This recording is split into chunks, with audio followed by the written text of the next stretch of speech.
प्रभु कह रहे हैं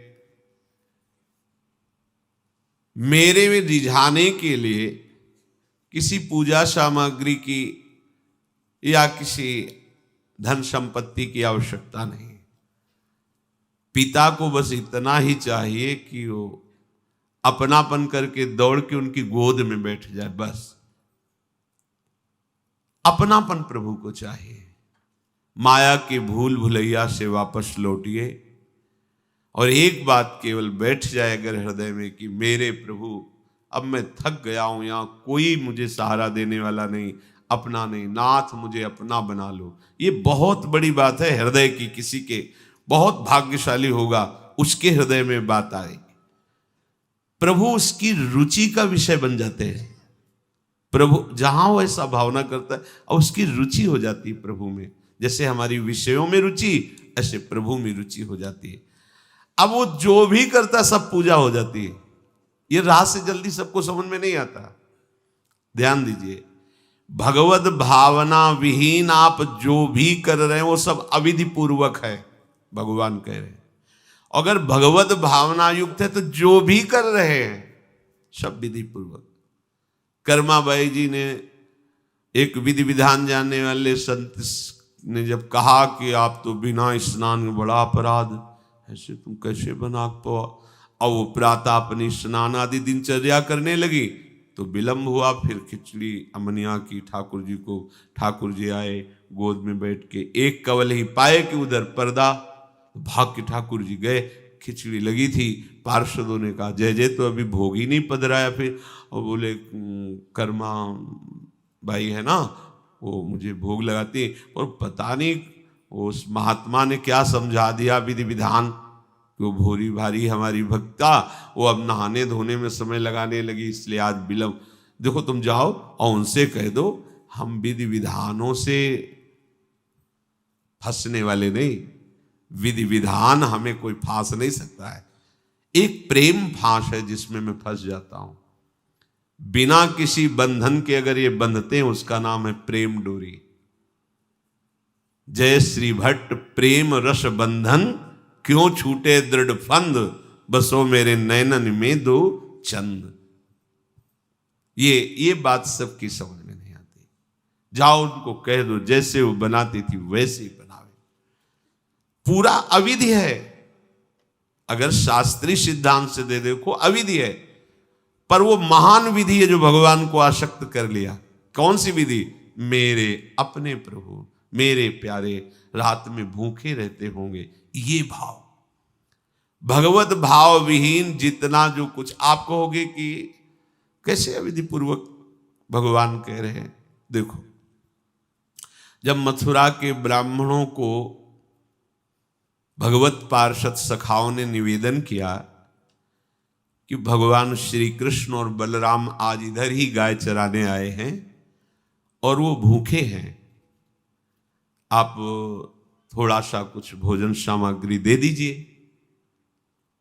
तो ऐसे देखा कि ग्वारिया है, बात ही नहीं की, अधिकारी ही नहीं समझा, बात का अधिकारी नहीं समझा।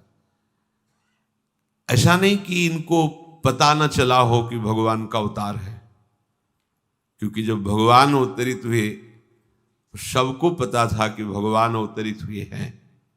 प्रायः सबको पता था, सबको। जैसे वायु शीतल चलती तो सबके अंगों में लगती है, इसलिए महान प्रकृति उल्लसित होकर नृत्य कर रही थी आनंद में जब भगवान का प्रादुर्भाव हुआ।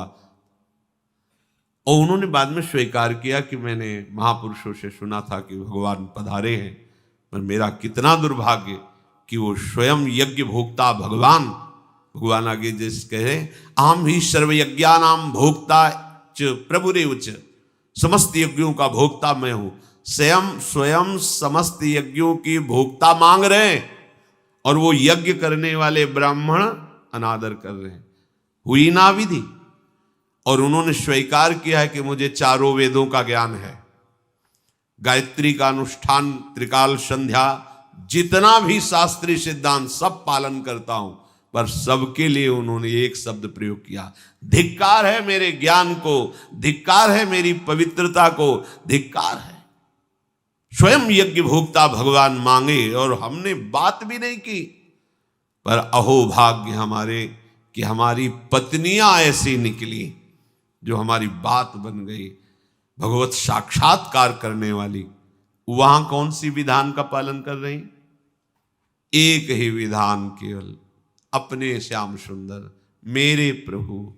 प्रभु की चर्चा सुनकर प्रभु में आसक्ति हुई, आसक्ति ने प्रभु का साक्षात्कार करा दिया।